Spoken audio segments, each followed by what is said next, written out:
આપણે Rajkot crime branch ખાતે એક તપાસ શરૂ થઈ હતી એક ખાનગી બાતમીના આધારે, જેની અંદર એક વિકરિયા કરીને એક વ્યક્તિ હતો કે જેની સાથે 30 લાખ રૂપિયા લઈને નીટની અંદર વધારે માર્ક્સ અપાવવાની લાલચ આપી અને એ છેતરપિંડી આચરવામાં આવેલી. તેણે જે માહિતી આપણને આપી અને તેના આધારે જે આપણે આગળ તપાસ શરૂ કરી, તે તપાસમાં તેવું પ્રસ્થાપિત થતું હતું કે એક વિપુલ તેરૈયા નામનો અને એનો બ્રધર પ્રકાશ તેરૈયા, જે આપણા મૂળ રાજકોટના રહેવાસી છે, તે લોકો સાથે મળીને આ કૌભાંડ ચલાવતા હતા.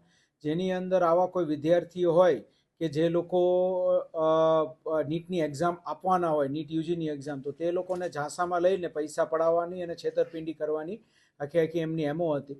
એમની સાથે જે છે એ બેલગાવી કર્ણાટકાના એક મંજીત જૈન કરીને જોડાયેલા હતા અને એ ઉપરાંત ધવલ સંઘવી પણ એની સાથે જોડાયેલો હતો. અને જે હાલ આપણી પાસે જે ફરિયાદી આવ્યા, તે લોકો રોયલ એકેડેમીના રાજેશ પેથાણી મારફતે ધવલ સંઘવીના કોન્ટેક્ટમાં આવ્યા હતા અને ધવલ સંઘવી મારફતે તેરૈયાના કોન્ટેક્ટમાં આવ્યા હતા અને ત્યારબાદ એ લોકોએ આખું આ રીતનું 30 લાખ રૂપિયાની છેતરપિંડીનું કૌભાંડ આચર્યું હતું.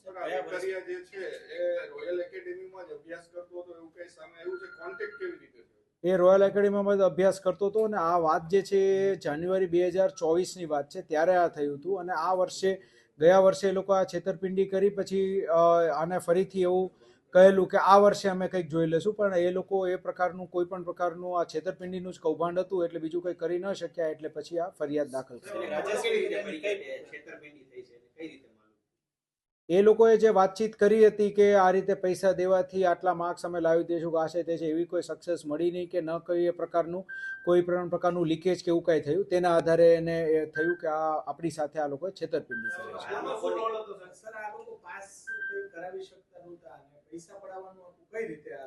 એટલે આમનો એમો એ જ હતી કે પૈસા લઈ લેવાના, પાસ કરાવી દેશું અથવા માર્ક્સ વધારે અપાવડાવી દેશું એવું કહીને, અને પછી એવું કંઈ કરાવડાવી શકતા નહોતા અને પૈસા પછી આ જેની પાસેથી લીધા હોય એને પાછા પણ નહોતા આપતા.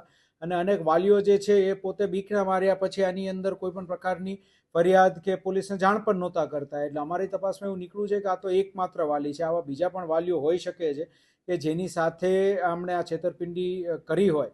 એટલે અમે એક પછી એક આઈડેન્ટિફાઈ કરી અન્ય વાલીઓનો પણ સંપર્ક કરી અને તે લોકોને આની અંદર અમે તપાસમાં નિવેદનો લઈ રહ્યા છીએ. અત્યાર સુધીમાં જે છે એક જે વિપુલ તેરૈયા જે છે એને આપણે ડિટેન કરી પૂછપરછ કરી હવે આગળ ધરપકડ કરી રિમાન્ડની કાર્યવાહી કરીશું. અને એ સિવાય અન્ય આરોપીઓ જે છે તેના વિરુદ્ધ કાયદેસરની કાર્યવાહી માટે થઈને ટીમ્સ બનાવી દેવામાં આવે છે. તાજેતરમાં હમણાં નીટની પરીક્ષા લેવાય છે. 2025માં કોઈ આવા વિદ્યાર્થીઓ તેમના સંપર્કમાં આવ્યા અથવા તો તેમણે કોઈ પૈસા લીધા હોય એવું સામે આવ્યું છે? 2025ની અંદર કોઈ આ બાબતે પૈસા આપ્યા એવું કંઈ ધ્યાન પર નથી આવ્યું. હાલ આપણી જે તપાસ છે 2024 પૂરતી સીમિત છે કે 2024માં વસ્તુ થઈ હતી. ત્યારબાદ આગળ તપાસમાં બીજા કઈ નવા ખુલાસા થશે તો એ આપને અમે જાણ કરીશું. ના, અધિકારીની ડાયરેક્ટ કોઈ સંડોવણીની કોઈ વાતચીત નથી. આ જે એક્ઝામ જે પેલા મંજીત જૈન જે છે એ બેલગાવીની અંદર કદાચ CBSE જે છે એના એક્ઝામ કોર્ડિનેટર હતા એવી વાત આવે છે, પરંતુ એ તપાસનો વિષય છે. હજી હાલ તો આપણે જે વિપુલ તેરૈયાની પૂછપરછ કરી એના ઉપરથી આપણને આ હકીકત પ્રસ્થાપિત થઈ છે. હાલ વિપુલ તેરૈયા અને મંજીત જૈન એ બંને મુખ્ય આરોપી આપણે ગણી શકીએ. રાજેશ પેથાણી જે છે એણે આજે આપણા ફરિયાદી છે તેનો સંપર્ક ધવલ સંઘવી સાથે કરાવડાવ્યો હતો, પૈસા લઈને પાસ કરાવડાવી દેવા માટે થઈને, અને પછી ધવલ સંઘવીએ તેરૈયાનો સંપર્ક કર્યો.